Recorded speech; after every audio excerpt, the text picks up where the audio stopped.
Hello, just getting all set up here for my live. I'm also filming on YouTube at the same time.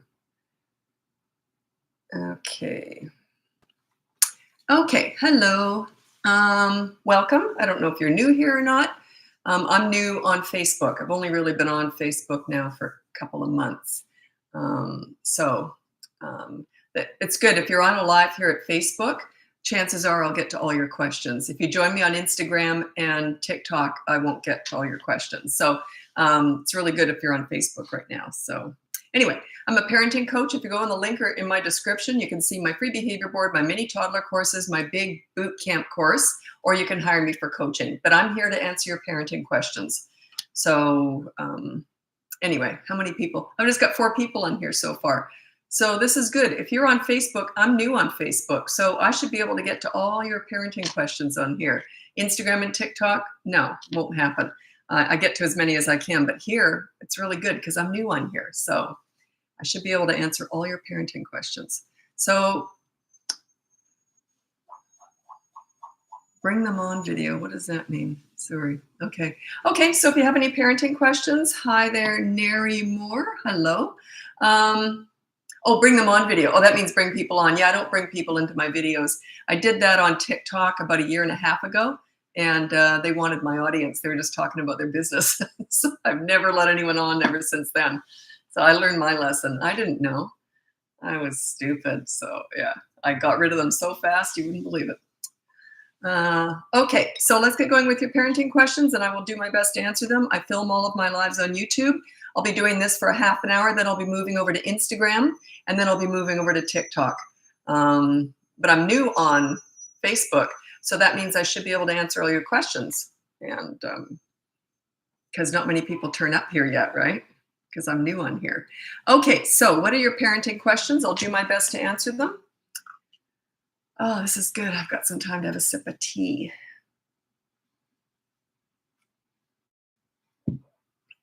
God, I've been busy today. Okay. For siblings, tried to say your brother can take favorite toy. For siblings. Oh, right. Okay, as the discipline. 9-year-old hits a 7-year-old brother and says, oh, well, oh, you were here yesterday. Now you can go have my favorite toy. I answered that one yesterday. Maybe you left before you heard my answer. My answer was you just go to the next discipline. So if on the behavior board, that's free in the link in the description, wherever it is, my behavior board, and you put down no hitting. If they hit the younger sibling, their consequences, the younger sibling gets to play with their favorite toy for a period of time, whatever. It could be an hour, 10 minutes, whatever. So then what you're saying, this parent was saying that they say, fine, you can have my toy now. They'd rather hit and lose a toy. So I said, go to the next discipline. There's always 2 consequences. The first one is a positive action, which is handing over their favorite toy. If they won't do that, or if that's not working, go to the second one, which is the negative deprivation. So you do media blackout for 24 hours, okay? Something like that. You take something big away from them for a whole day. See how that works. Okay. My 2.5-year-old eats off the floor. I know that's normal behavior for a 2-year-old. Not for all of them, but yeah, lots of them do it. They all do different weird things. They're not all exactly the same. Sorry, I'm trying to hit C more. So, okay. He does for a 2-year-old, but he does it after he eats and when he's roaming around pretty much all the time. How do I react to this behavior? Just say no. Don't overreact to anything, or else they're going to think, wow, this is great, because they love seeing that overreaction. Your excitedness is what excites them. So just say no, and you have to keep doing it. Besides, what's on the floor that he's eating? Like, what's on the floor? I'm wondering. I don't know. So what are they eating that's on the floor? How can I best support my 10-year-old daughter's self-esteem and anxiety? The more you exercise your leadership, the higher their self-esteem tends to be, and the lower their anxiety tends to be, because they feel safe when they have a leader. So work on your leadership skills, and that will help them.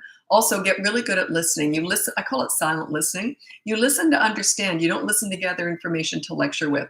What my mom used to do with me is, if I went to my mom with a problem, she always answered like this. She goes, well, I don't know. You're a smart girl. You can figure it out. And then we'd talk about it. I always thought I was coming up with my own solutions. She was probably feeding me answers. I did the same thing with my kids. I said, I don't know. Let's figure it out. So we would. So you get them to become more involved in all their own problems in their own life. Give them a say in how their life goes. That'll build her confidence. But yeah. Child smiles and laughs at spankings. Yelling doesn't help. What else can I do? Okay, yelling and spanking are two things that work in the moment, but they're going to backfire big time down the road. So you don't need to do that. Most parents do try those things out, but you just don't know what else to do. So I'm assuming that they are under the age of 3, which is what I consider a toddler. So at that age, you use consistent corrective actions. It's always you take them away from the fun or the fun away from them for a few minutes every time they do something you don't like. And you just use one word. And it's very much like this: no. That's all you say. And then you take action. They're about consistent corrective actions. They're not about these mini therapy sessions discussing all their big emotions and big feelings. That's garbage. That was invented to feed the mom's needs. Has nothing to do with the toddler. Nothing. They're about actions. Okay. Yeah, yelling doesn't help because it's not a good method. I was never yelled at. I never yelled. You don't need to yell, but most parents do. Most of my clients yell. It's rare that I get a client, maybe a couple a month. I'll get clients that don't yell. It's that rare.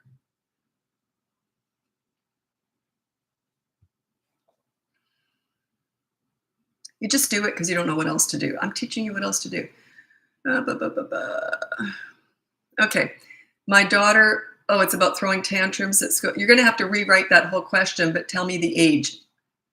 I need the age. I can't answer without an age. Okay. I've recently had a baby and my 3-year-old is now having tantrums and potty regression. That's really normal. It's a transition phase. They don't do very well with transition. They like repetition, habits, schedules. They just like to know what's coming all the time. So it usually is just a temporary stage. Not much I can help you with that.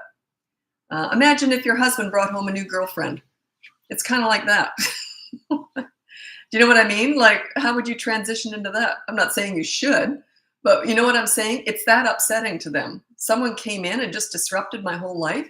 I think I'm going to wet my pants. You probably would too if your husband brought home a girlfriend. You see what I'm saying? It's a temporary stage. Give it a 6 weeks or so, maybe 2 months. See how you go. It could be crumbs or little random pieces of paper. Oh, what's on the floor that this kid is eating? Just say no. They'll eventually get bored with that. They won't usually want to eat that stuff after a while. So it's just a stage. Toddlers go through crazy stage after crazy stage. I'm going to read my top 5 tips for parenting toddlers. Kind of might help you out because there's nothing wrong with toddlers. It's your perception of them that's the problem. Okay, number 1, this is my top 5 tips for parenting toddlers. Number 1, child-proof your home so you never have to say no. Number 2 is you set up a toy rotation system so they're never bored. Number 3 is when you want to connect with your toddler, you do it in their world. You don't go to the nail salon with them. You go to the park and roll down the hill. Number 4 is when you want to discipline them, it's the same answer. You discipline them in their world. They are about actions, consistent corrective actions. They are not about words. These mini therapy sessions discussing all their big feelings and trying to self-regulate and all that garbage, it's crap. That was just invented to make the mom feel good. Has nothing to do with the toddler. And number 5 is stop trying to figure them out. Toddlers are not figure-outable because they haven't formed yet. They're brand new, fresh human beings, cute as a button, but they're all feet, no brains. They've got one marble and some tumbleweed floating around in there. Imagine if you've only been in the world for 2 years and for one of those years you were a potato laying on a mattress. Like they're just forming. So, okay. How can I get my toddler to stop throwing food on the floor? Why are you giving them food if they're just going to throw it on the floor? The first time they do it, I would say no, throw it in the garbage. Then I would hand feed them. Will they eat? Probably not. They can go one meal without eating. They can maybe have a snack later on. They're not going to like it, but they'll eventually connect the dots. Throw food, get hand fed. If they want to get hand fed, that's another problem. So that's why they throw food, because they want to get hand fed. Get really inefficient and slow at it. So scoop some food up, drop it. Ooh, mommy dropped it. And then what's that? Get really slow and inefficient at hand feeding. So they'll eventually learn that, it's just one annoying stage after another with toddlers. Well, this is nice. I'm getting to all the questions because I'm brand new on Facebook. So I don't have very many people here, which is good because I get to answer all the questions. It's very different on Instagram and TikTok. But on here, it's great because I hate skipping through questions. I feel so bad. Soon to be 4-year-old boy continues to potty in the diaper and says he doesn't want to discontinue. Anyway, is he pooping or peeing? I got different answers. So, Neri, is he pooping or peeing in his pants? Usually they're peeing in the toilet, but then they poop in their pants. What to do instead of timeouts like in the heat of the moment? 9, 4, 2, 5, wow, 2.5. Let me just see. See more, it says. That see more button is hard to hit. Looking for ideas. Okay, so check out my behavior board. That's completely free. It's in the link somewhere. I just have one link, I think. I'm not sure how, I don't do my Facebook. Someone else does it. So I don't know how it's done. Anyway, somewhere there's a description, and it's my free behavior board. It teaches you how to discipline without timeout. You know, I hate timeout. I think it's horrible. I think it's mean. I think it's humiliating. Imagine if you made a mistake at work and your boss said, you go sit in a corner for, you're 36 years old, sit there for 36 minutes. One of my followers on TikTok, I think, said they would love that, a 36-minute break. So my point was lost. But yeah, it's humiliating, right? Kids feel the same way. Don't humiliate your kids. Both. Now I forgot the question. I know I asked you to clarify something, and then oh, both. Oh, okay, he's regressing. He won't go. Okay, so just check out my potty training, my potty party course. It's a mini course, teaches you exactly how to potty train. It's all positive. It's done during a party. Check that out. Might be your best bet. It's usually for kids who who are maybe a little bit younger, but 4 years old. Sometimes they're not potty trained yet. I think the oldest one I worked with was about 6. And it was the parents were convinced that physically he wasn't able to hold it, but he sure could when he wanted to. It was quite amazing. So we had him sorted out pronto. He had his parents fooled. Okay, my daughter refuses to sleep by herself. She's 4 years old. Okay, I have a whole course on that. It's called Bedtime Battles. It's a 2-part course, how to get them to bed and then how to keep them in bed. That's usually the harder part because it goes on for a lot longer. So yeah, check that out if you're interested, because it's a whole system. It's process, it's 1 step, 2 step, 3. It's a whole system. So check that out if you're interested. If not, just keep watching. You might get some ideas. Okay. Oh, I got a break. Oh. I talk really fast because I'm used to doing Instagram and TikTok when I get like sometimes a couple thousand people turning up. So I'm like just speeding through it. The biggest group I ever had in a live, it was 26,000 people turned up to one live. Just about wet myself. Anyway, I went in panic mode, and I was new at lives. This was like a year and a half ago. And the questions were just flying. Oh, it was awful. Okay. I have a 14-year-old hyperactive ADHD son. How can you get them to do simple chores without having to ask every day? Okay, I only repeat myself. Well, I don't even ask when they have chores. They just have to do them. The thing is that teenagers are a little bit different because you don't call it a behavior board. You call it an accountability chart. And I would get the behavior board, but call it accountability chart. You're on there too. That's what makes it work. Okay, so you put down follow chore chart. That's the rule. If they don't do it, they don't get their phone. Like you hold their phone until the chore is done. Something like that. But I'm going to read out my top 3 tips for parenting teenagers. Okay, set. My top 3 tips for parenting teenagers. Number 1 is you listen to understand and show empathy. You don't listen to gather information to lecture with. And if they want your advice, they're going to ask for it. They already know it anyway. Number 2 is you negotiate pretty much everything, which is kind of what I'm doing here with you, is you negotiate. You say, okay, so I want you to do the chore chart. You're on there too. You've got a rule and a consequence too. Have them come up with something for you. So you're negotiating. It's give and take, okay?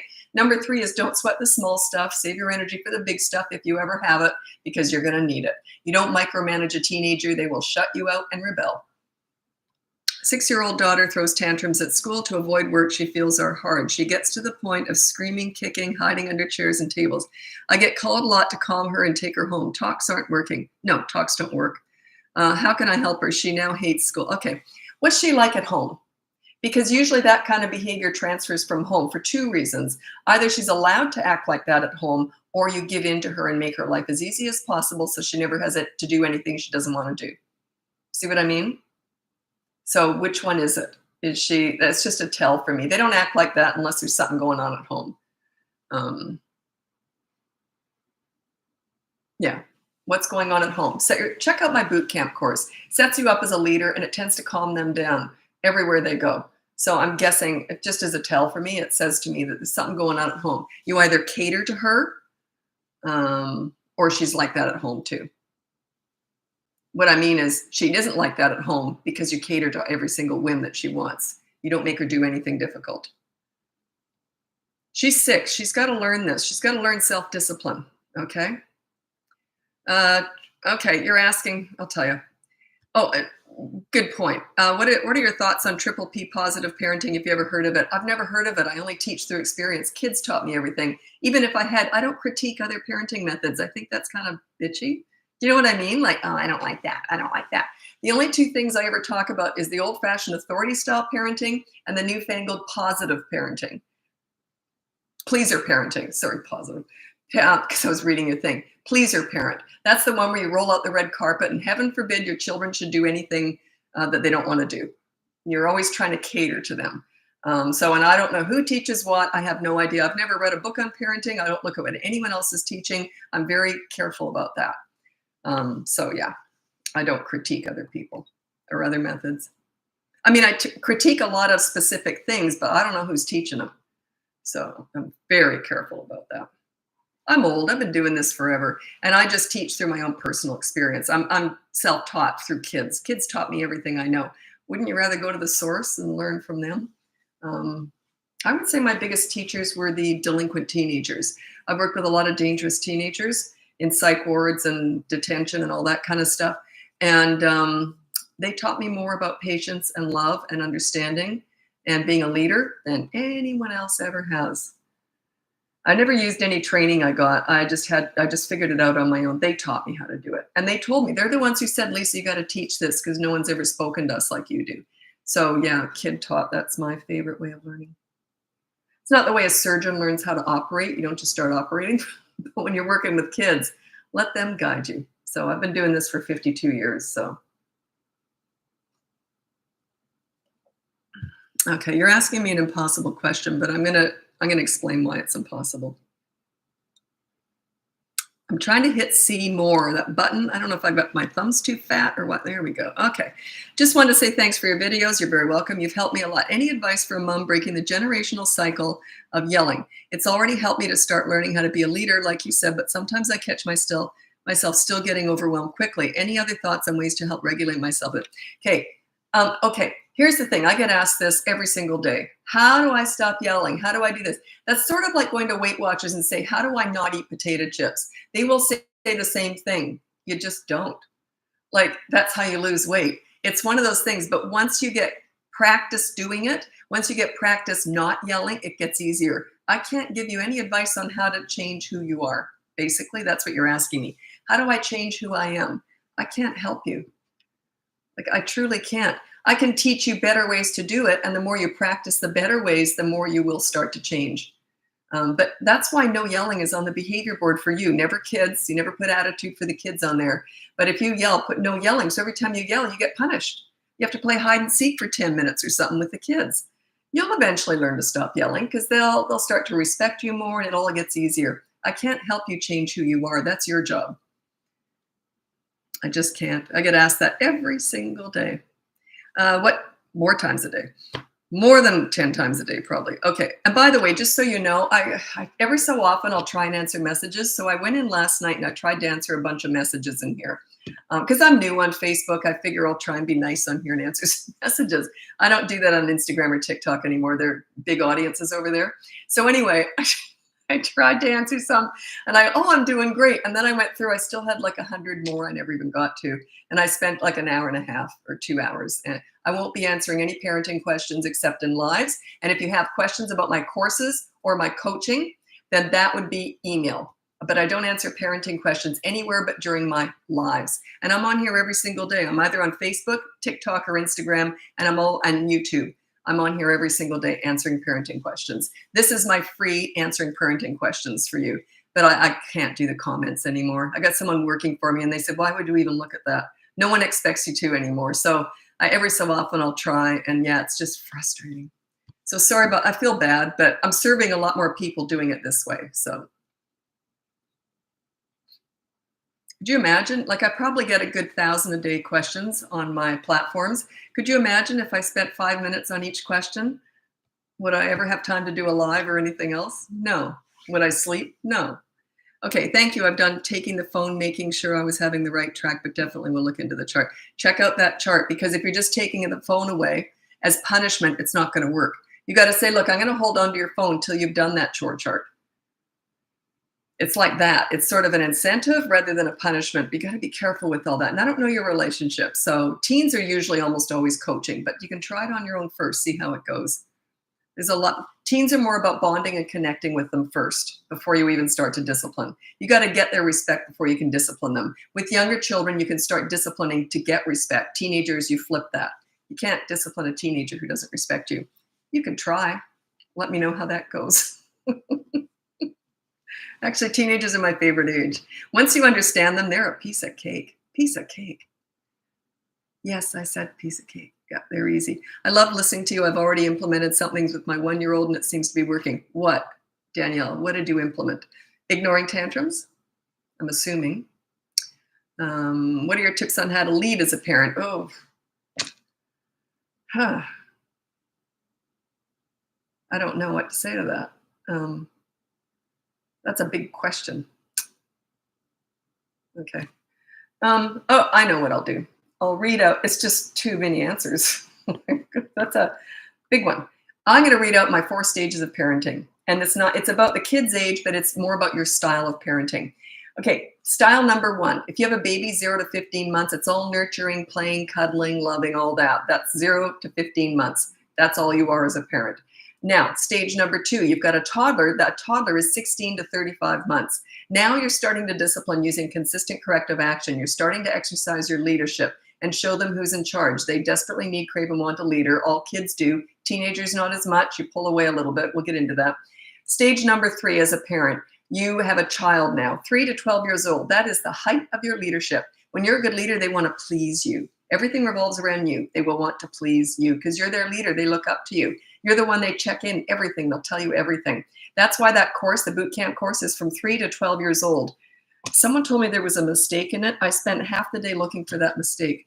Oh, God, you think I could find it? It's driving me nuts now thinking about it. Anyway, I'll have to go back. It's not a big mistake. It's some tiny thing, but I hate mistakes. Anyway, that's 3 to 12 years old. That's the height of your leadership. So if you want to learn how to be a leader and at the height of it, 3 to 12 years old. That course is, and now the next stage is teenagers. Teenagers are 13 plus, and you want to pull away a little bit and let them have leadership too. So they just don't want to disappoint you. When they're 3 to 12, they want to please you. When they're teenagers, they just don't want to disappoint you. Okay. So that's the 4 different stages of parenting. You know, everyone always asks me about discipline, but it's a very tiny part of parenting. Discipline is, I always say, discipline, you deal with it like that, but then you focus on the good kid. Where you put your energy and your focus is what grows. If you're putting all your energy and focus into disciplining and all their bad behavior, it's going to grow. You deal with it quickly. Yeah, I didn't like that. I'll tell you what, you can clean up after dinner tonight. Okay, that's it. Forget it. Let them do that. If they won't do it, then say 24-hour media blackout because you didn't do it. It was your choice. I always just say to my kids, your choice. God, they hate, my son hated that. I know, it's my choice. I know. They were never cheeky, but sometimes they'd forget to do a chore or something. I know, it's my choice. What do you want? No TV tonight. I said, nah, just brush my hair for 5 minutes. He hated doing it, and I love having it done. That was how I disciplined my kids. I got my hair brushed. Okay. Now, 4-year-old doesn't come to me when I ask when guests are over, rather clings to the guest how to fix this. Work on your leadership skills. If you were a leader, that would not happen. So yeah, work on your leadership skills. Check out the boot camp course. It just explains how to set yourself up as a leader.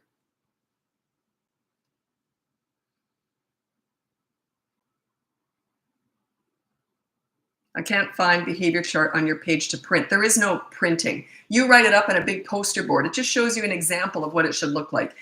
Some people have done all sorts of creative things. If the kids are really little, like around 3, you use more pictures and you explain it to them. But yeah, you have to write it all up yourself. I just show you what should be on it.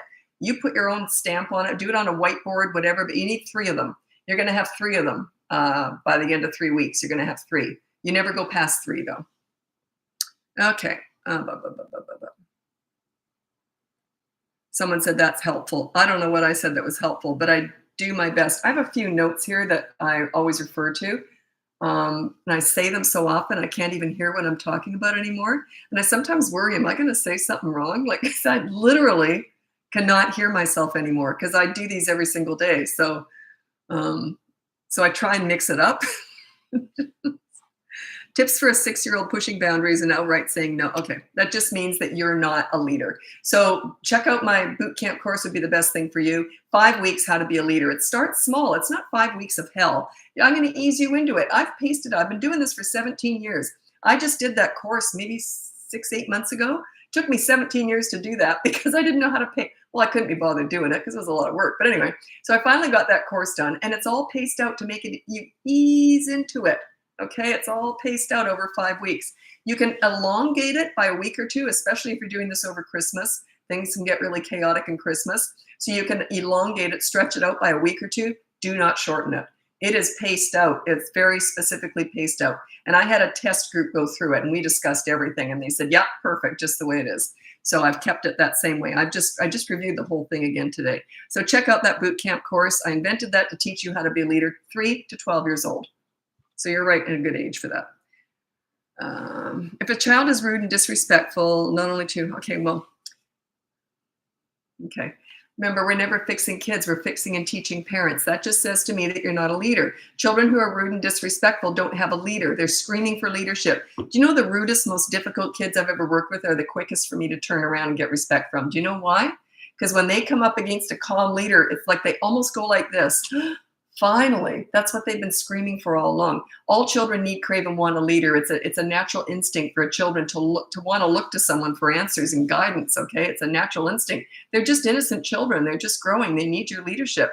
If you don't provide leadership for your children, they're going to be very vulnerable out there in the world. They're going to be very susceptible to peer pressure, bullying, the drug dealer on the corner, the internet, the Kardashians. They're going to be looking for leadership everywhere else if they don't have it at home. And it eliminates rude behavior. When you're a leader, they would be embarrassed to be rude to you. Like my kids never said, I hate you or anything. Why would they? They would have been humiliated because they looked up to me. And I would never have yelled at them or said anything like that to them either. It was mutual respect. Everything falls into place when you're a leader. Just like clockwork. I've worked with hundreds of kids and troubled teenagers and everything. I've been in hospitals, detention centers, psych wards, working with kids and teenagers. I've managed to get respect with all of them. Was it them? Was I fixing them? No. If they did something I didn't like, I always thought, what am I missing here? I'm a leader, so it's my responsibility. Their behavior under my care is my responsibility, not theirs. Take that responsibility. Leaders take responsibility. You take the blame, because with them, when they're great, you can also take the credit, just like I did. Everyone used to say, you got the nicest kids. And I'd go, thank you. I put in the work.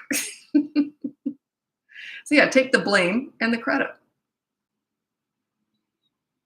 Oh, yes, the 1-year-old. Yes, ignoring the tantrums, but he likes throwing, so I've been saying no and taking to. Okay, perfect. Where can see it and is beginning to get it, but still working on it. Okay, that child is only 1 year old, but still very good. Good for you. See, you're just putting in the work, right? Is it worth it? Is it hard at first? Yeah. But is it worth it? Yeah. Okay.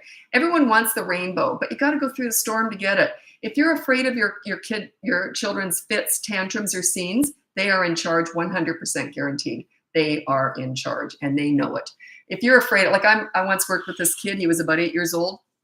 And he said to me, he didn't know me yet. And he wouldn't have said this if he did.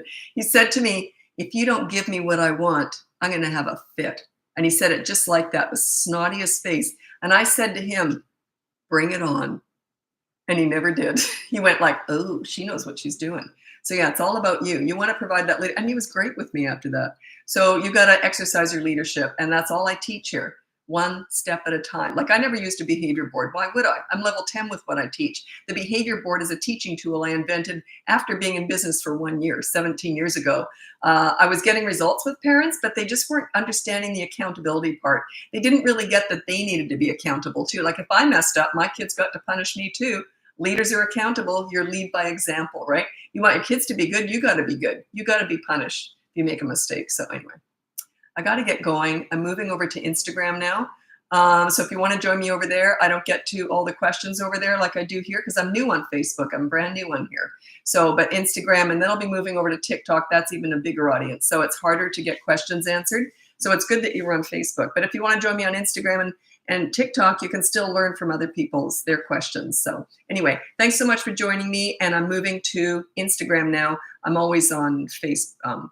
All my lives are taped on YouTube, so kept on YouTube. Okay, thanks so much. Over to Instagram now. Oh, I got two more minutes. I hate being late for anything, so I won't be late. Okay, live, Instagram. There we go. Okay.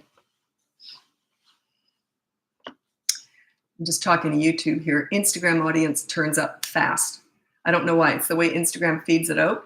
Facebook is slow and TikTok is slow. I don't know why. But Instagram, everyone seems to turn up at once. It's really weird. Hello, welcome to the live. I'm early. I'm 2 minutes early tonight.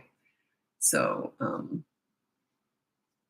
anyway, thanks so much for joining me. This is my regularly scheduled live on here. I just finished on Facebook. You might be joining me from there. If not, if you're from TikTok, welcome over here. If you're from Instagram, hello. Anyway, so Facebook right now, because I'm brand new on Facebook. So that one, like I've only got, I don't know how many people following, but it's my smallest platform right now. So I get to almost all the questions on there. It's really good. Okay, I just found you last night, implemented stuff today with my 3-year-old. Wowzers, winner. Had a great day with him, thank you. Oh my God, wow, in one day, good for you. You put in the work. Was it tantrums or was it you being on the behavior board playing hide and seek with him or something like that? Was that what did it? What did it? I'm just curious, because that's fast. It can work that fast. But good for you. You put in the work. You did it. You obviously did something right. By the way, you might be in the honeymoon phase and the hell might still be to come. That often happens initially, especially when you're on that behavior board and they get to punish you. They're like, oh, this is fun. And then they get punished and they're like, this ain't so much fun. So, but don't be discouraged. It will go like that. You stay like this, steady as a rock, keep going, and they're going to go like this. What happens is they're all over the place. They're good, they're bad, they're good, they're bad. They're like, what's going on with you? All of a sudden, you're trying to exercise your leadership. Who do you think you are? And then by week 2 or 3, you'll start to see them calm down. And then you'll both go up like that. So you go up together, but you just stay steady no matter what they're doing.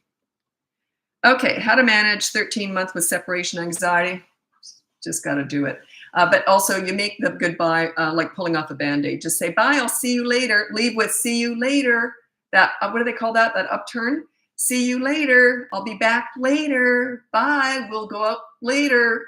So yeah, and then you just run. Go in the parking lot and cry like I used to. But don't let them see you cry. And don't drag it out. Because if they see you upset, then they're going to go, I'm right about being upset. This is an upsetting thing. They're looking to you for leadership. But they're going to go through it. You can't just, stop it. How to prevent 2.5-year-old from nose picking? I don't know. I would say at 3, I wouldn't put it on the behavior board. I would say at 3, you can deal with it more, but at 2.5, there's a lot of things they do and you can't really do much about it. I would just, because you don't really want to say, no, it's not a bad behavior. It's more of a private thing. Like by the time they're 3, say going to the bathroom, picking your nose, there's nothing wrong with it, or touching yourself. There's nothing wrong with those things, but they're private. We don't do that in front of other people. So yeah, I wouldn't say it's a bad thing, but it's a private thing. A 2.5-year-old does not understand private. So good luck with that. If I had a great idea, I'd tell you. I sort of have some creative ideas, but I don't want to share all that right here because I don't know your situation and how to teach expectations on behaving in public. Oh, well, you hit a nerve with me. What's the difference between public and private? What do you mean? So they're supposed to be good when they're out and they can be bad at home? No. Consistent behavior everywhere. You don't expect them to have different personalities. Like what you see with me here now, this is what everyone sees. I don't have different personalities. I mean, yeah, I'm a bit more personal and raw with people I know. I don't share my personal, information on here, but you know what I'm saying. It's the same personality. I don't have any filter. So yeah, don't expect kids to. I think that's an unrealistic expectation. You want to be the same parent. I was exact same mother no matter where we were. Didn't matter at all. And the kids knew it. So they were the same no matter where we were. They were respectful at home. They were respectful in restaurants. Wherever we went, they were very respectful because they knew what I was. They knew I was a leader. And all it took was a look. I never had to do anything with my kids. I had the look. So did my mom. This was my mom's look. She was usually sitting down I always remember her sitting. But if I was doing something she didn't like and she caught me, this was my mom. Oh, I was so embarrassed because I looked up to my mom. I didn't want to disappoint my mom. I wanted to please her. My dad, he was the pleaser. He spoiled me rotten. So behind mom's back, I would do whatever I wanted with dad. But if mom was around, I was careful because, yeah, dad didn't. He thought it was perfect. He didn't see the flaws. So yeah, don't change your expectations. That's inconsistent parenting, and it's a mixed message, and it's just going to mess them up. Tantrums and me staying totally calm. There you go, tantrums. Yeah. This is from my bundle of boys and me. Oh, that's cute. Yeah, she's saying that she just tried the stuff and it's working, but it's tantrums. That's usually the quickest thing that you can do is just learn how to ignore tantrums effectively. I don't feel like telling the tantrum story right now. I've got a couple of good ones, but I don't feel like telling it right now. Just because my mouth's a bit dry. How to teach a 2-year-old to be gentle with newborn? You can't. You can't trust a 2-year-old with a newborn. How could you possibly put your trust in them? Just have to protect the newborn. Just supervise constantly. I'll tell you the story. It's a true story. My son was 2, and so was a friend's son. We used to get together like play groups with our little boys because they were very similar. They were both very gentle little boys. Like they never hit her. They weren't rough or anything. So they played beautifully together. And anyway, she had a new little baby girl, darling little thing, and her gentle little sweet 2-year-old boy picked up the newborn from the bassinet and threw it on the floor. He didn't understand concussions and hospital and hemorrhaging. He was 2. He just thought, you mean this thing is staying? It took my mommy and daddy and it screams and it stinks. He just wanted to get rid of it. He didn't understand. So don't expect too much from a 2-year-old. They're going to rebel potentially. So yeah, just protect the newborn. You can't teach. They don't have the capability of understanding what you're expecting them to understand. It's not rational. Okay. Popped over from Facebook. Welcome. Consequences for 3-year-olds seem tough. Do you give any suggestions? Consequence for 3-year-olds seem tough. What do you mean seem tough? Have you already looked at the behavior board? Check out the behavior board and then see what you think. The behavior board is completely free. Check it out in the description. That's completely free. I also have toddler courses, which wouldn't really pertain to you except the bedtime one. And then the boot camp course. It's all about teaching children about being accountable. That's what consequences do. They teach them to be accountable. So don't you want your children to be accountable? Is that what you mean? I don't know what you mean by that. Okay. 2-year-old no longer sleeping through the night. Second baby due any day now. Is he sensing newest or? Oh, I wouldn't have a clue if he is. But they go through stage after stage after stage. Could be sensing it, but I don't know what he's sensing. I can't remember my 5 top tips for parenting toddlers. Number 5 is don't try and figure them out. They're not figure-outable. So if you can't figure them out, I couldn't figure them out. Like, I don't know. I don't know what he's going through. Check out my Bedtime Battles course. It'll help you get him to sleep through the night. Well, hopefully. It's intended for 2 to 8-year-olds. It's a Bedtime Battles course. It's 2 parts, how to get them in bed and how to keep them there. Someone complained it wasn't big enough. It was like 4 times the size. And then someone said it was too big, so I cut it down. And I only kept in there what you need to hear. But I had all this philosophy stuff in there because I love all that stuff. I took that out of all my courses, like why you do it. Sometimes I get hired by child psychologists for their kids, and they want to know the psychology behind it. And I love talking about that. Anyway. Yes, he responded so well to my calmness. Yeah, you ignore the crazy and reward the calm. So when they're having a tantrum, you ignore the crazy and you're just standing there filing your nails. It's important that you look like you're waiting for a bus, that you know they're right there, but you're just waiting. As soon as they stop, oh, you all done? You want to go to the park? Or want to read a book? See, you ignore the crazy, reward the calm. They'll eventually lean into what gets them attention, which is being calm. They can't do it right away, though. They don't understand. They're either going to have tantrums or they're not. It's something they're born to have. They're either born with a temper or you're not. I don't have one. My daughter doesn't have one. My son does. He had tantrums. It's just you're born with that temperament or you're not. So it's not your fault they're having tantrums, but you can end tantrums by about 3.5, 4 at the latest. If you get good at this. They should peter out in duration, intensity, and frequency when you get good at ignoring them because they only tend to do what works. And if having a tantrum gets no attention whatsoever, they just stop doing it. Not right away. It's going to take a year or 2. But they'll peter out. Okay. My 7-year-old is screaming a lot. Tantrums are very difficult, basically, for as long. Are some children just more determined to be difficult? Some children are more headstrong. I actually think that's a good thing. Those are all the kids I worked with. That's where I learned all this stuff. My kids were actually quite easy. It was all the hundreds of kids I worked with. It's not a bad thing, but you just don't know how to deal with it because you want them to be obedient little soldiers. I don't operate like that. I'm really good at focusing on the good kid and bringing that out in them. So check out my boot camp course. That's what it is. It's about your leadership, focusing on the good kid. Deal with bad behavior, but then focus and put your energy into the good kid, and they will thrive. They can be really headstrong and very strong personalities, but that can actually be a really good thing. Those are all the kids I worked with. I got respect with all of them. I just started following you, learning so much. Thank you. You're very welcome. I love what I do. And by the way, just so you know, I don't have time anymore to answer comments or direct messages. I get literally probably, I don't know, hundreds, thousand a day. I just can't spend my time. That's all I wouldn't even have time to answer them all. But all my free answering parenting questions is here. If you want to hire me, that's coaching. If you want my direct one-on-one guaranteed, obviously that's coaching. And then if you have questions about my coaching or my courses or anything like about the business stuff, you can email me. Okay. That's all in the link above. You can check that out. But I don't answer parenting questions anywhere but on lives, because literally I spent about 2 hours last night trying to answer questions. I didn't even get through probably a 50th of them. So, and that's direct messages. That's not even comments. Just so you know, I'm doing my best here, but I've grown really fast, and I've realized where I have to put my time, and that is into the lives and videos and the courses and stuff and coaching. So, but just answering random questions all day, every day for free, that's not a business. I don't even know what that would be. I'd have to hire 20 people to do it with me. So I'm not going to do it. Do you use so if I haven't answered your messages or anything, that's why. Okay. Do you use behavior board for 7-year-old getting out of bed? I need water type excuses. Behavior board working great throughout the day so far. Okay. You might want to check out my bedtime battles course. It goes to about the age of 8. It just sets them up. It just tells them what's happening, like you're staying in bed and that's it. So, and then you got to go to work. It's usually one night of hell. And then they need water type excuses. You're answering that? I would not answer that.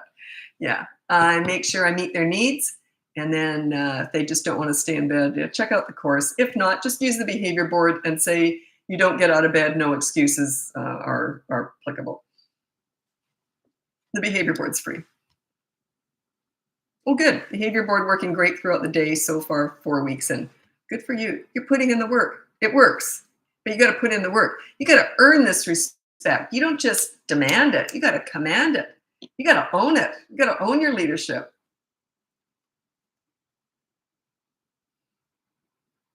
But God, you don't want obedient little soldiers. That's ridiculous. I would hate that. I wanted to be best friends with my kids, and I wanted to be the fun mom, and I was a total doofus with my kids. But if they ever stepped a toe out of line, I got real quiet real fast, and they'd go, "Oops, sorry, Mom." Like, because they love fun mom. They wanted a fun household. We were always laughing all the time. We had a great time. So yeah, you don't want obedient little soldiers. You want respect, mutual respect.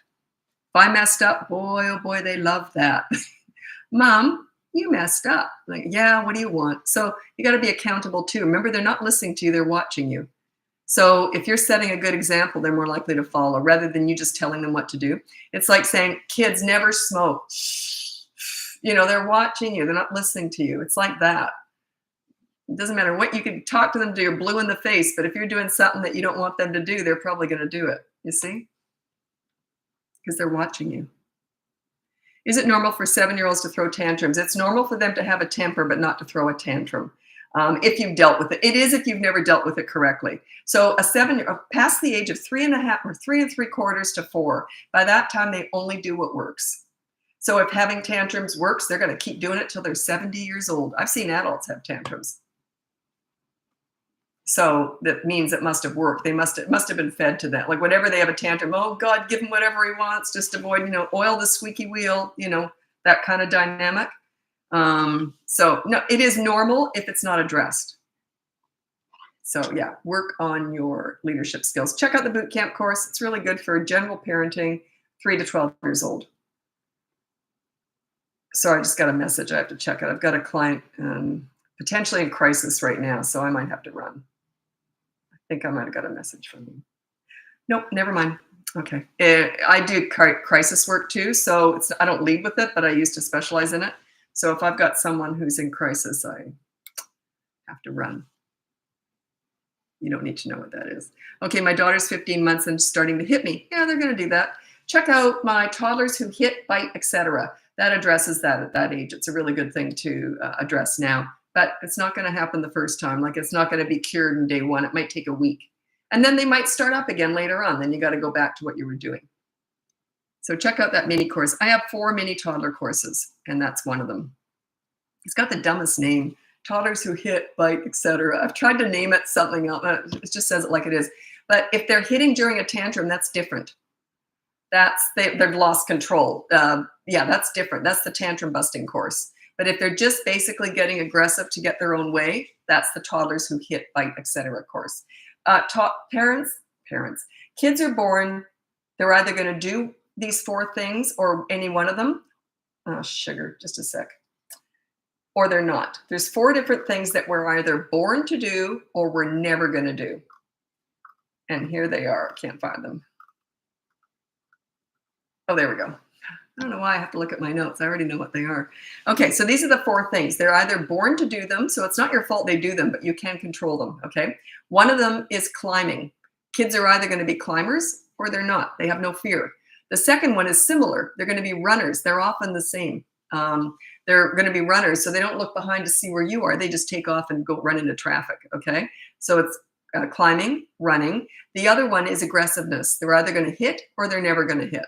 And the last one is tantrums. They're either going to have a tantrum or they're never going to have them. The only ones my kids had, my son had tantrums. That was the only one. Some kids have all 4. It's not necessarily a bad thing, but when they're toddlers, they're just going on impulse, okay? It's just in there. They might, if they are runners or climbers or hitters, they might be really good in sports down the road. So it could actually manifest into a positive down the road. But when they're toddlers, it's a pain in the butt.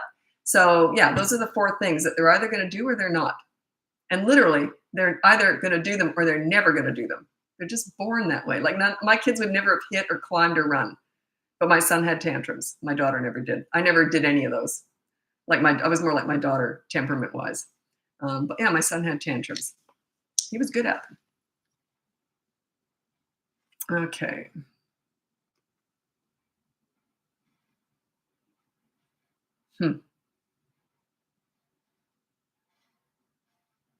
Okay, this is interesting. I can't answer it, but I'm going to read it out. My 7-year-old son wrote a mean note to a friend. What should be his consequence? Why did he write? I would need to know why. I don't know. Was it warranted? Was his friend mean to him? And he was retaliating. So I can't answer that. I don't have enough. I would have to assess the situation. If you can ask me, if I get to your question, if you can ask me with a little bit more detail, I would want to find out why. How to help and what was in the note. How to help 16-month-olds stop throwing food. Okay, so you don't give them food. If they throw food, I say no, and I throw it in the garbage, then I hand feed them. They might not eat another bite for that whole meal. They'll survive. They can have a snack in an hour or something. But yeah, you hand feed them. And they'll start to connect the dots. But you got to be fast because they're in the moment. And you don't discuss it. Just say no and then hand feed them really fast, like so that they'll connect the dots. No, hand feed. And by the way, if they love that and they want to be hand fed, this is what you do. If you want to stop hand feeding them, because maybe that's why they throw food, because they love being hand fed, get really bad at it. You know, slow it down. Go, oh, oops, I dropped it. Oh, and they'll get so sick of waiting for you to feed them that they'll learn how to feed themselves. But initially they'll kick up a storm because they don't want it. That's okay. If you're afraid of their fit scenes and tantrums, they're in charge. You got to go through the storm to get to the rainbow. They're going to have a fit when you exercise your leadership. When you are trying to correct something that you don't like that they're doing, they're going to have a fit when you try and correct them. That's okay. That's part of that is the process. That's how this goes. They don't just go, oh, I guess you're in charge now. Oh, well, it doesn't work like that. So I got to flip ahead because I've missed so many questions, and Instagram does not automatically do that for me. And a lot of people leave. So I might be answering, oh my gosh, tons of them. Sorry. I don't want to answer questions when the person might have, oh my gosh. Sorry, there's like hundreds of questions I'm flipping through. Sorry. Okay, but I'm worried that I'll be answering questions and people have already gone. Why does my toddler laugh really hard when his sibling cries? It's not, well, I don't know. I mean, they don't understand crying, and maybe they got an evil streak in them for now. I don't know. Does it matter? Just ignore it. They might just be doing it for attention. You might be going, don't do that. And it's going to make it worse. That's kind of like tantrums. You kind of want to ignore the crazy and reward the calm. Yeah, I would ignore that. And okay, I sent you a DM. I already said I don't have time to answer DMs. I get probably 1,000 DMs a day. I don't answer them anymore. If you have a very specific parenting question, the only place I answer them is here. This is all my free question answering. If I was to start answering those thousands of questions a day, can't possibly look at comments anymore. I've got a huge audience on TikTok, and Instagram's growing, and Facebook too. So I get literally thousands a day. So I don't answer DMs anymore. I can't. If it's something really, really important and you're in crisis and it's about my business, like if you want to hire me or it's about one of my courses or something, you can send me an email. But this is where so my free answering is done on these lives. Otherwise, you can't expect me to answer 1,000 or more parenting questions on DMs and comments. So yeah. I know someone even emailed me. They were so mad because I didn't answer their DM. They got a bit of an earful. Like as if they're entitled to my free time. Like, but I didn't owe them. I'm on here for about an hour every single day doing this for free. I don't get paid for any of this. So that was funny. I don't expect to ever hear from them again, and that is just fine. Getting out the door on time. Okay, now, is that a school morning routine kind of thing? I actually am working on a course on that, mealtime battles and school morning routines. So what you do is you put on the behavior board, follow school morning routine, and that you can have an incentive. You can say you got to do this and that and this and that before such and such time, and then you can have 10 minutes on the iPad or something. If not, they don't get the iPad, plus there'll be a consequence later on. So, but you set up expectations. Have a system. Are they going to bed early enough? Are they getting enough sleep? You got to think about all these things. You suggest to childproof your home to need to never say no. Why? What's wrong with teaching no? Nothing, but why would you want to? It's just one more thing you have to say no about. You're already saying no anyway. And I chose to be able to sit and relax in my own home. I never wanted kids brushing their teeth with a toilet brush. I had friends who said, I'm never going to childproof. I want them to learn not to touch stuff. And yet those were the kids who came over everywhere and touched everything all the time. My kids weren't used to being precocious because my home was childproof. So when I took them out, they didn't tend to get into stuff other places either. I had a friend who just refused to childproof. She just thought that was ridiculous. And her kid was always brushing their teeth with a toilet brush. That's why I childproof. It's a personal choice. You don't have to listen to me. Okay, 3.5-year-old back chatting. I will say don't jump. Okay, so that just says they don't respect you. So work on your leadership skills and they won't do that. They just don't because they want to please you.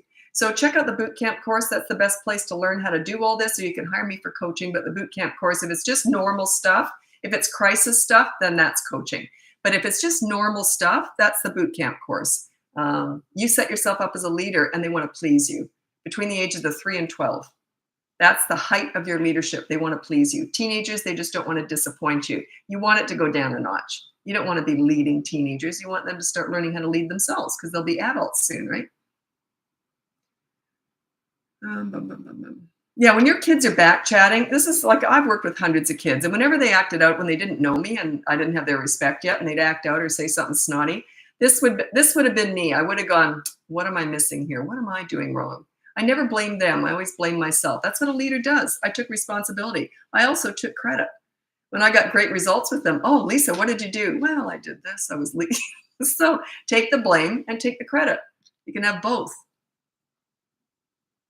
13-year-old still throwing tantrums. Typically when told no, I'm lost on what to do. You'd have to hire me for that. I don't know what kind of parent you are. What's your relationship like? You're not going to like the first session. We do not do anything to correct the teenager. We just work on your bonding with your teenager, how you connect with them, how you bond with them, how you talk to them, what you were doing. I got to figure out what you were doing in the past. And I don't want to tell you everything that we do. Yeah, that first session with parents of teenagers, they often say, well, I don't want to do that. And I say, well, you have to. It's part of it. You have to break down their defenses. So yeah, it's a lot of give and no take at all initially. Anyway, it's usually 5 sessions with teenagers. And you want to do that now. If you're going to hire me, do it now when he's 13. Don't wait till they're 15. I don't know if it's a boy or a girl, doesn't matter. It's interesting because I do specialize in teenagers. They're my favorite age. I started my business doing teen crisis work 17 years ago. Anyway, when I'm hired by parents of teenagers, the girls are often 12 to 16. The boys are often just turned 15. It's like they just turned, and I'll say, how old is he? Oh, and I'll say, just turned 15. How'd you know? Because that's a really common age. That's when the testosterone really kicks in and the emotions and all that stuff. Okay. Okay, someone said, oh my God, this is on YouTube. Oh my God, that's definitely going to be me. I love having my hair being brushed. I already make my fiance do it for me. Yeah, because what I said was how I discipline my kids if they forgot to do a chore or something, or they kept me waiting. I would say, they'd say, oh, shoot, sorry, Mom, what do you want? No TV tonight? And I'd say, no, brush my hair for 5 minutes, because they hated doing it and I love having it done.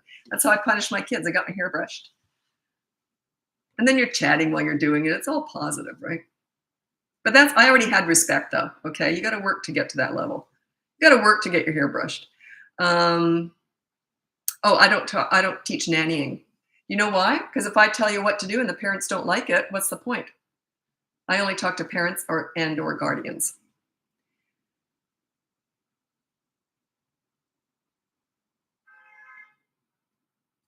Oops, I gotta flip ahead because a lot of Instagram does not flip automatically for me. And I always worry if I answer the older questions, those people might already be gone. I love the behavior board on week 2. Good for you. What do we do about the other unwanted behaviors that aren't on the board? Did I not address that on there? I curated that down. I took a whole bunch of stuff out because it was huge. Anyway, here's what you do. So the behavior board is 1 rule per week. So you're just focused on, let's say you want them to make their bed. I don't know. So 1 rule per week. Or stop hitting your little brother, something like that. So you put no hitting. Everything else they're doing wrong, they often up it because they know it's not on the board. That's okay. Suffer through whatever you were doing before, yell, whatever you do, because no yelling has to be your rule if you yell. Never put that for the kids. So you just suffer through whatever you were doing before, because your only leadership focus is that one behavior board that everyone can see. You're in training here. You're only working on that 1 rule per week. The other stuff, at the very most, I would say, that might be a future behavior board. But just suffer through it however you were before. I wouldn't. I would go in and address every single thing in one day, but I'm level 10 with what I teach. You're level 2 now. You're going to the second behavior board. So yeah, you gotta just focus on that one thing. The rest of it is just a crap show. Don't worry about it. Let it all fall apart. Doesn't matter. That 1 rule is all you're focused on. Get that right. And what I mean by right, the kids still might be breaking it every single day. I don't care about that. It's about you. Are you following through and making all the consequences happen? Are you breaking the rule and showing them how it's done? You have a consequence too. You're playing hide and seek with them for 10 minutes or something. If you yell, you want to make your consequences fun for them. So they'll be more likely to get on the board. What you'll find is, here's what happens. You stay steady. 1 rule the first week, and then you'll have 2 rules in the second week, 2 behavior boards. By the third week, I don't know why I'm doing all this. By the third week, you'll have 3 behavior boards. Anyway, this is you. You're steady as a rock and you're learning as you're going. This is the kids, up and down and up and down. And eventually they'll start to get on board with you. They'll start to realize, hey, you know what you're doing. Plus you're more fun. Because a huge part of parenting should be fun. You want to be fun. I was a goofball with my kids. I was crazy. And they love that. They would have been embarrassed to be rude to me because I was their buddy.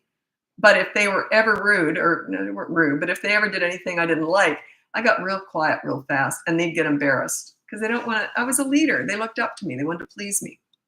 So good for you. You're working it. You're working it. Good for you. That's pretty much a question I get in every single first session with a client. What about all the other stuff? I say, so that's none of our business. Don't worry about it. We're just working on that 1 behavior board. Then we'll have 2. Then we'll have 3. Never go past 3. But yeah, yeah. It would be like if I always use this example. I think it's a good one, but most people go, what are you talking about? But anyway, it's if you're taking flying lessons and the instructor shows you 3 dials in your first lesson, and then you say, yeah, but I want to fly today. It's like, no, you've only learned those first 3 dials. You've only learned how to manage 1 rule. It's the same idea. It's 1 step at a time. You can't fly yet, and you can't be a leader until probably week 3, you'll start to feel different.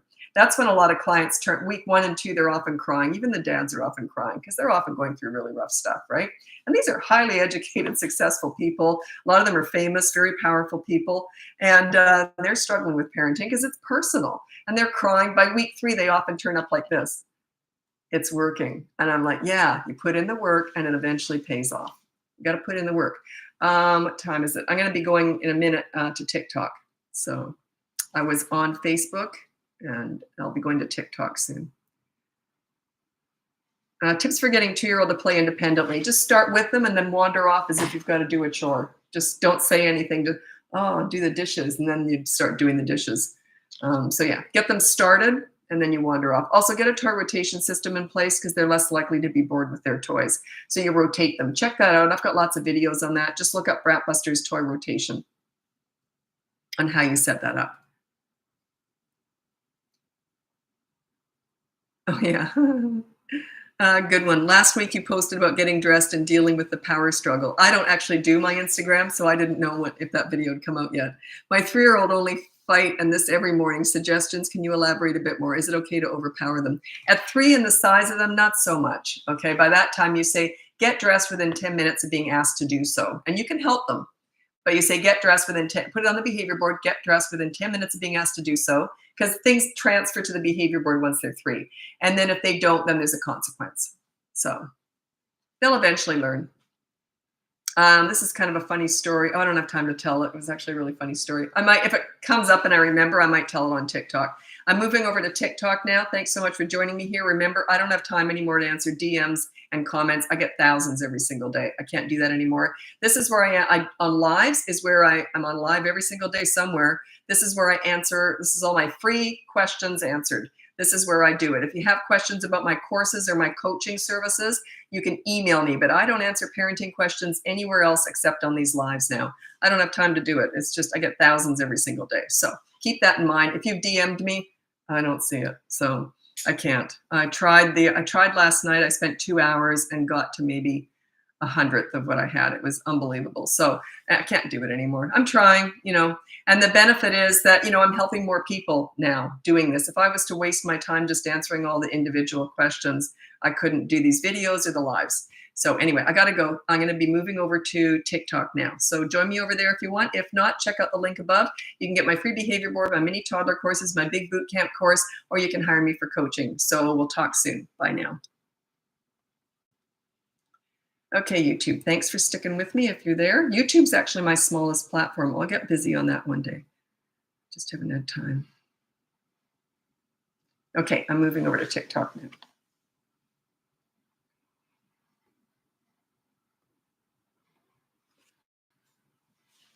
TikTok is slow to send out the notifications on live, so people dribble in more from TikTok. It's very fast on Instagram. So I'm just checking my emails here. Hello. Starfish Fight Club. You've been here before, haven't you? Starfish Fight Club. Leah Marie Bradbury. I think you've been here too. I don't see that well, because your names are sort of faded out a little bit, and my vision isn't fantastic. Okay. Okay, how many people we got? Oh, you just joined twice. Okay. Okay. Anyway, I'm curious, by the way. I don't usually ask this anymore, but where are you from? I'm here in Vancouver, Canada. I'm interested to hear where you're from. What part of the world are you in? And don't even tell me if you're from West Virginia or Virginia, because I'll go off on that. If there's a West Virginia, why is there not an East Virginia? I don't know why that just gets to me. Because usually I often get people from West Virginia. Dallas, Texas, hello. Seattle, Toronto, Ireland, hello, Ireland. I was adopted and I was told I was half Irish. Turns out I'm not. But I used to celebrate every St. Patty's Day. Oh, a little bit of the Irish in me. I really felt Irish. They could have told me I was anything. I would have believed it. Texas, Western North Carolina. What's interesting is in the States, you often say what part of the state you're from. We don't tend to do that in Canada. I think because we're all amassed down by the border where it's warmer. So we don't tend to talk like that. Yeah, because we're all amassed down south, right? New York. I spent my 50th birthday in Manhattan. Didn't see once. I hate sightseeing. I hate, tourist attractions. Walked for about 8 to 10 hours a day, just up and down the island. Had a blast. I loved it. Just talking to locals. That's what I like doing. When I go away, I just like to immerse myself in the local sort of culture. I don't like tourist stuff. No, it's just not for me. Lots of people do, but okay. Okay, good question. User blah, blah, blah said, can you explain the dynamic of one parent being the leader and the other parent not? There usually is one leader or one strong, clear leader in the family. That was me. That was my mother. My dad was the pleaser. He gave me whatever I wanted. Not if my mom was around, though. Or he got smart, though. As I got older, he started to say, well, let's check with mom. And I'd go, never mind. And my ex-husband was also the pleaser. And there's nothing wrong with that, so long as they defer to the leader.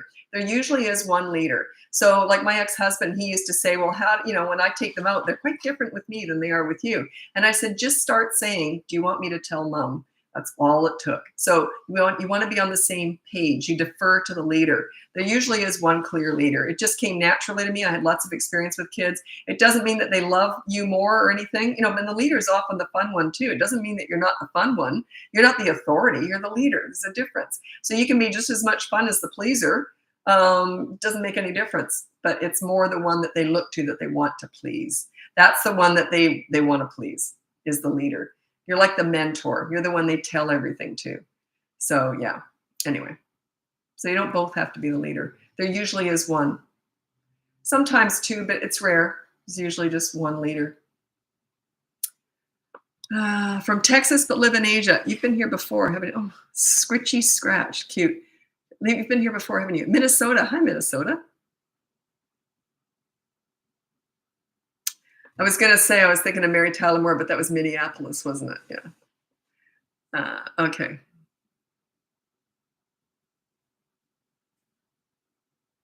I love how simple and natural this approach feels to parenting. It feels like common sense. That's all it is. It's just common sense. Because I never read a book on parenting or kids ever, not once.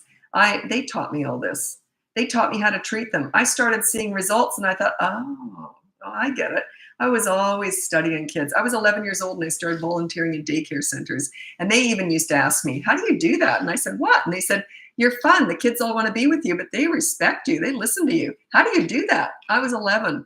I said, I don't know, but I was a leader. I knew how to get respect. I knew how to bring out the best in them, and I knew how to make kids like themselves when they were with me. When you're the source of that high self-esteem and pride in kids, they want to please you. You're like a mentor. It's not like an authority at all. You're like a mentor, someone that they look up to, they tell everything to, and they want to please. That's the way I look at it. That's what I teach. But yeah, I think the reason my methods are so different is it's just through experience with hundreds of kids and teenagers, and they're the ones who taught me all this. I'm kid taught. I'm teaching you what they taught me, what they need, what they want.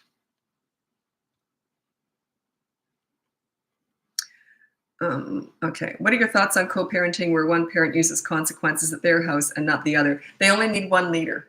By the time they're 4 years old especially, they are under the leader's umbrella. They take that umbrella everywhere they go. They would be more likely to go to the other parent's house and say, mom wouldn't like that, so we probably shouldn't do it. That's how it goes. When they're about 4, that really kicks in because they like themselves so much when they're under the leader because you're their mentor, you bring out the best in them, and they tend to have that personality wherever they go. When they're little, they'll be different wherever they go. But when they're about 3 3/4 to 4, they'll carry your leadership umbrella everywhere. It's very powerful. Like when my kids would go out with their dad, they would push him around a bit more, but by the age of 4, they would have told on him. No, mom wouldn't like that. They would have told on him. So he'd often say, oh, come on, you can have it anyway, because I was a real health food nut. So he'd say, you can have it anyway. They couldn't wait to get home and tell on daddy. It got to be a bit of a game. So we used to call him the treat master.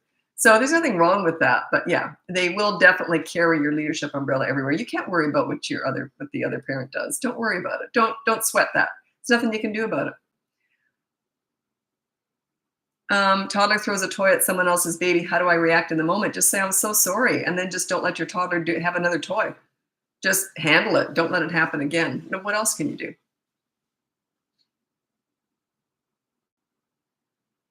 Is that the same for 12-year-old? Is what the same? Oh, the leadership umbrella? Yeah, yes. By the age of 13, they're more their own leaders, but they're still very swayed by you because they don't want to disappoint you. But they want them to be their own leaders, but they've already kind of formed under being respectful human beings. So they don't go far away from that. Why would they? Because they formed under your leadership. So yeah, it is harder with teenagers. I specialize in teenagers.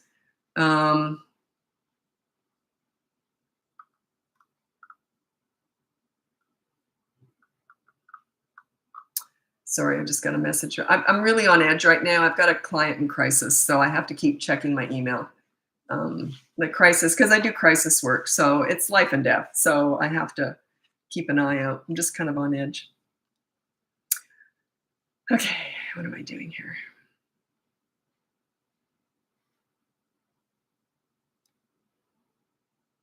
Let me go over to my. I was going to say something. I have all these notes that I always think next time I'm doing a live, I'm going to read out some of these notes. They're just bullet point forms that I really like to drive home.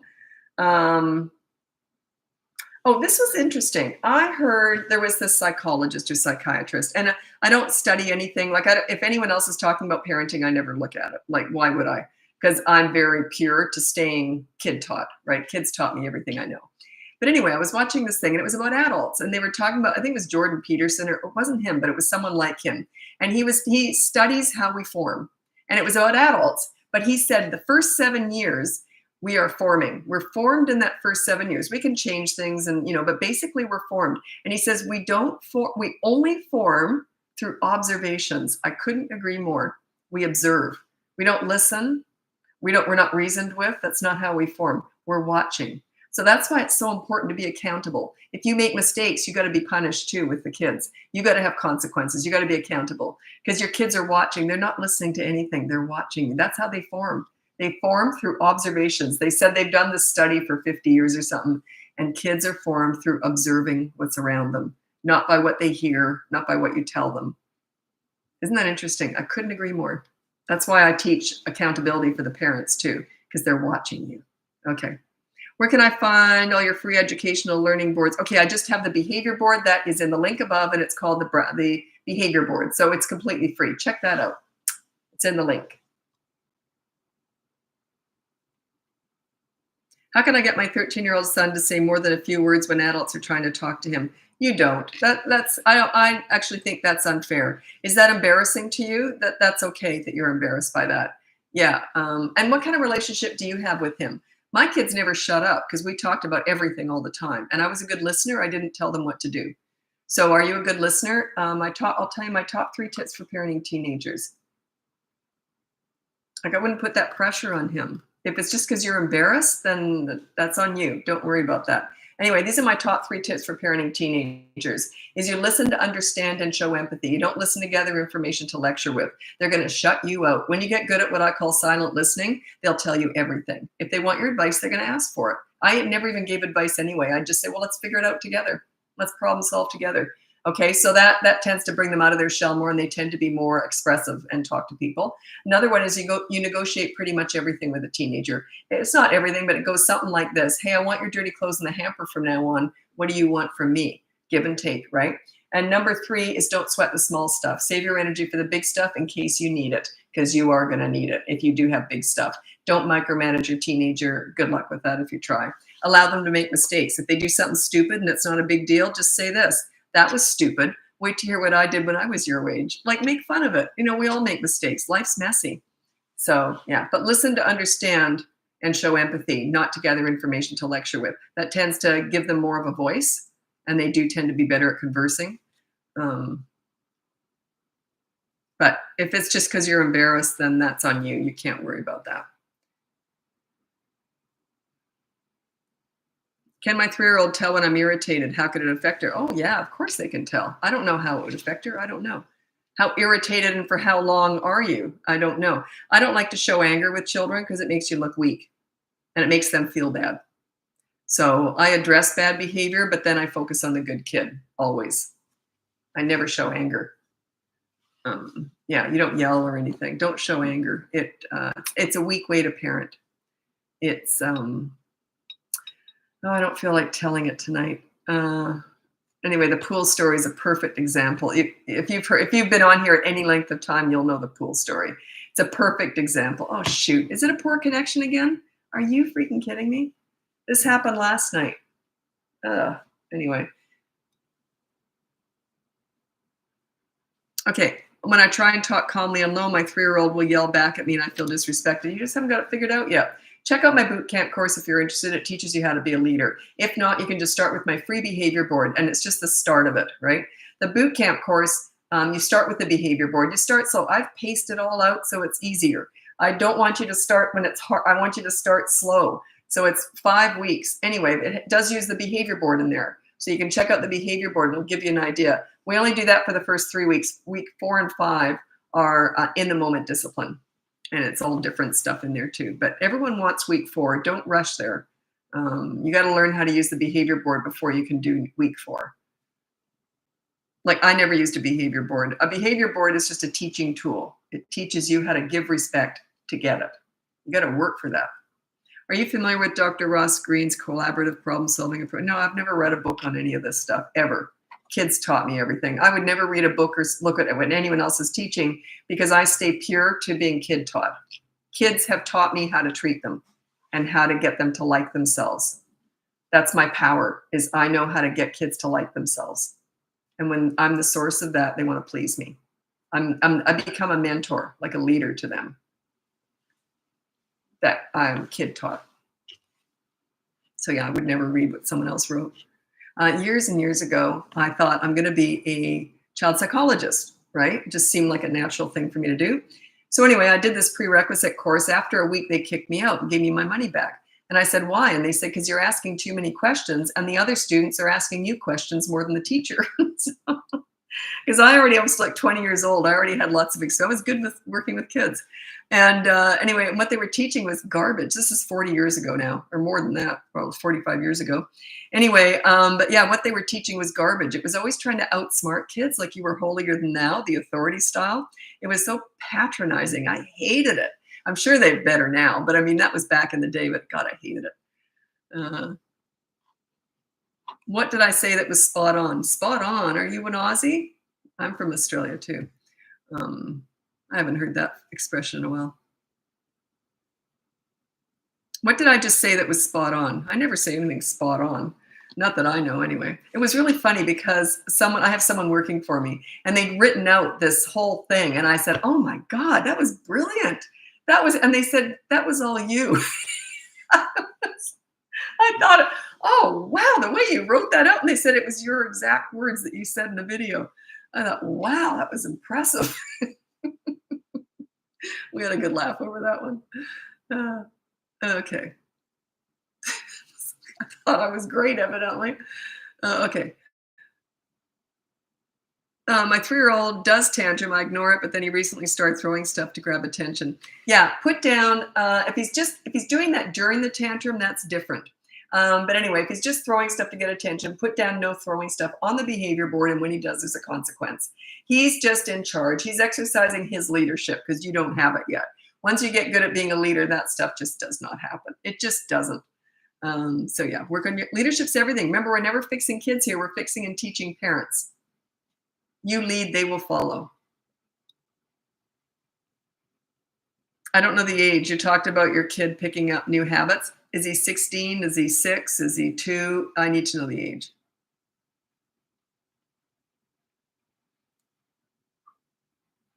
Oh, you got a 1-year-old. How do you get them out of bed? Check out my bedtime battles course. Okay, it's for 2 to 8-year-olds. If they're in a crib, then what you do when they're in a crib is you just sit beside their bed and fall asleep. Okay, if they're in a crib. But if they can climb out, I'd suggest you getting them into a bed because you don't want them flopping onto the floor, right? People say, when do I put them from a crib into a bed? And it's when they first fall over. Well, my kids both hit the floor, and then the next day they were in the. I just dismantled the crib, and then they were sleeping on the mattress with pillows all around it. And then you said my son is 5. 3 years old. You need to put the whole question in there because I don't know what you asked. So you have to rephrase the whole thing and then put the age. 13-month-old starting to have tantrums, best way to deal with it. You ignore tantrums up until, at 16 months, you really start to ignore them, but you're right there filing your nails or whatever. But if they're under that, then you can do redirection or what's it called? You know what I mean? Oh, what's the other one? Anyways, diversion, that's it. So what you do is if they're having a tantrum and they're only 13 months old, you just ignore it. You don't look at them, but you get their favorite book out, or you can get some blocks or something, and you just go and read out loud their favorite book to yourself. Don't look at them. Oh, and the fox went over there. Wow. And then what happened? The idea is they'll come crawl in your lap. Okay. That's the idea. It's not always that perfect, but yeah, you want to use diversion with when they're, because they're still babies till they're 16 months old. That's the, in my head, that's what they are. I did the boring method with our son years ago, sat beside to comfort, but wouldn't talk or even look. Yeah, good.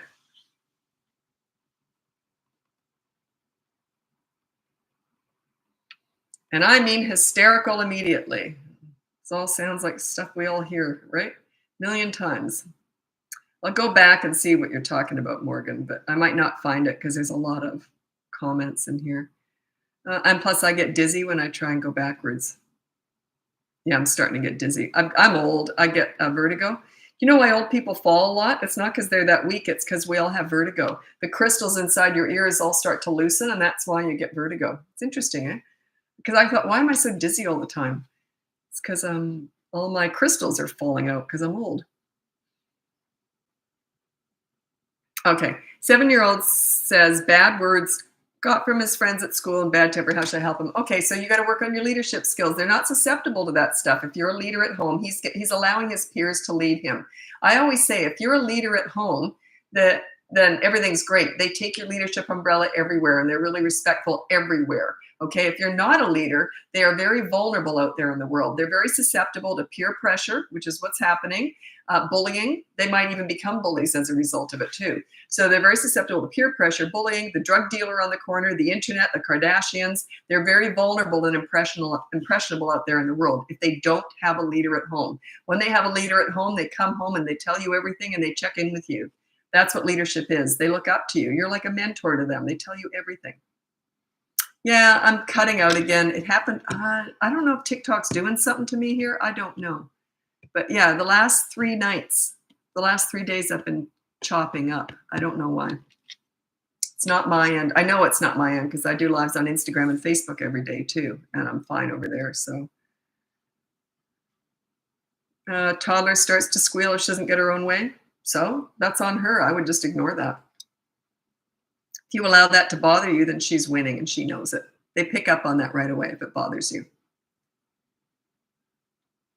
I asked about my 9-year-old. Did you get to that one? I don't know. I can't go back. I can't remember them all because I don't know all your names, right? So you have to re-ask a question. 2-year-old wakes up from naps completely inconsolable, crying for over an hour. Why? My son did that. Slow waker-uppers. That's all. My son would do that. Not every time, but sometimes he would. But yeah, I would sit near him and maybe just read. And he'd sometimes get upset when I read out loud, but I'd just have one of his books and just read. Eventually, he'd calm down. They can't help that. It's something to do with their, I don't understand it. I shouldn't even talk about it, but I once heard it has something to do with their body temperature. I don't know if that's true or not, but yeah, he didn't do it all the time, but sometimes he would wake up just a bear. So.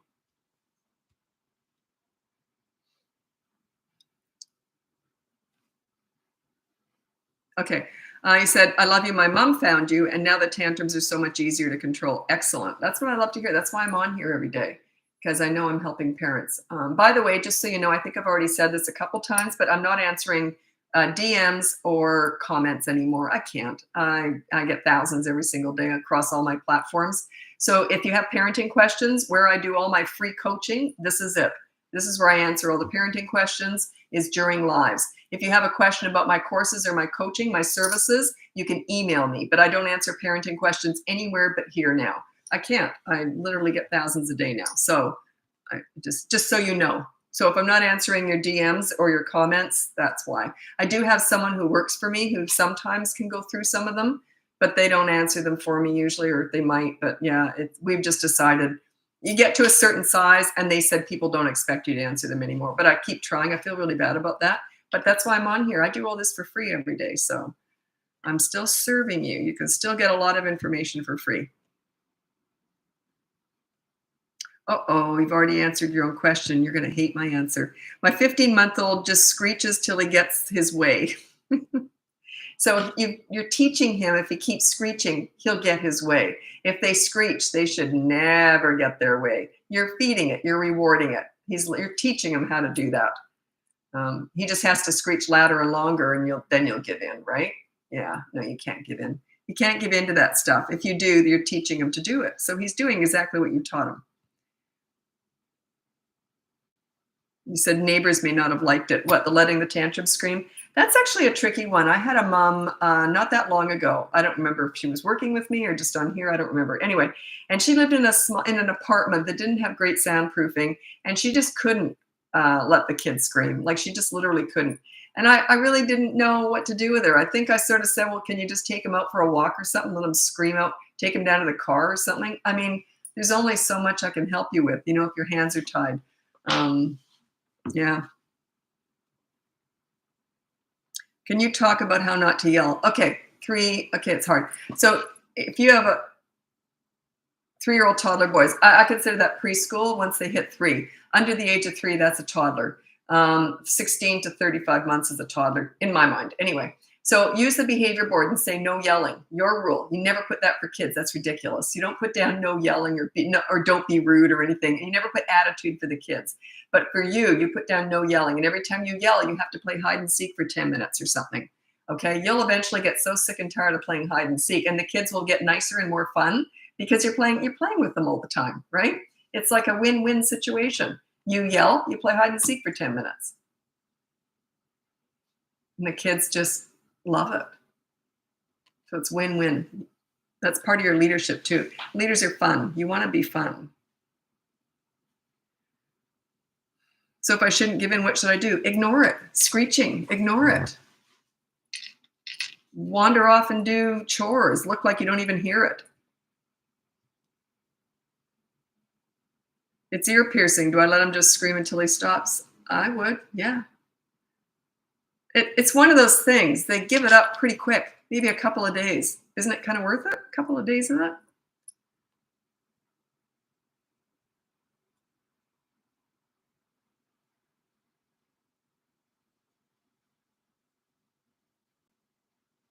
Okay. Is redirection okay to distract a tantrum or just ignoring? 2 years old. Okay. By 16 months, I ignore tantrums. Under that, I can use distraction because they're still kind of babies. But by 16 months old, yeah, I'm ignoring. But I'm right here.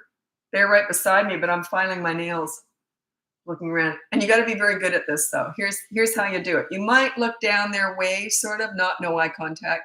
You might sort of look down. You want them to know that you know they're doing it. You want to look like you're waiting for a bus. You're just filing your nails. Don't go on the phone and don't get into a conversation. I think that's rude. They're having a tantrum and you're chatting to someone. I think that's kind of nasty. So yeah, you're just filing your nails and you're like this waiting. Soon as they stop, oh, you all done? You want to read a book? You ignore the crazy, reward the calm. They'll connect the dots eventually. It usually gets worse before it gets better because if you've been feeding a tantrum in the past, any attention is tantrum food, just grows and grows and grows. When you get good at this ignoring method, the tantrums will decrease in duration, frequency, and intensity, and eventually they'll just stop.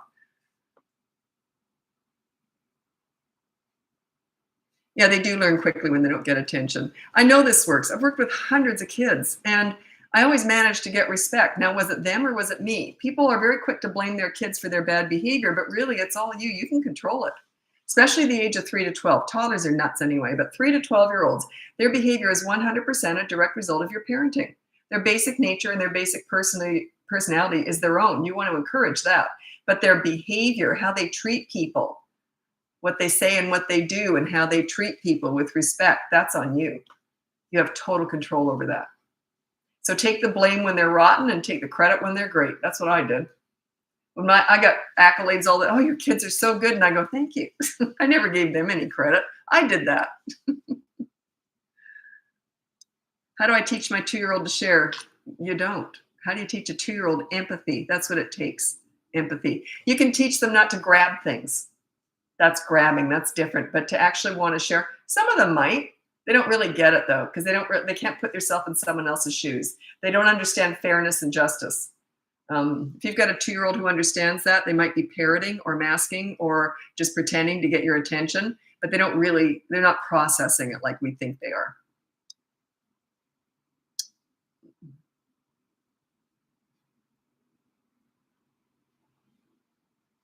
Okay, Thank you so much for your content. My 2-year-old tantrums last 2 to 3 minutes now. Perfect. And they'll eventually just peter out. Yeah, I know I'm freezing up. The last 2 days on TikTok, this has been happening. But it doesn't happen on YouTube or Facebook or Instagram. So I know it's not me. So I don't know what TikTok's doing to me. I don't know why. They don't like me right now. I don't know why that is. Okay, what was I going to say? Okay, if you go, I'm going to have to get going now because I've been on here for an hour and a half. I did Facebook, YouTube the whole time, and I did, okay, just a sec. I'm going to look at YouTube now.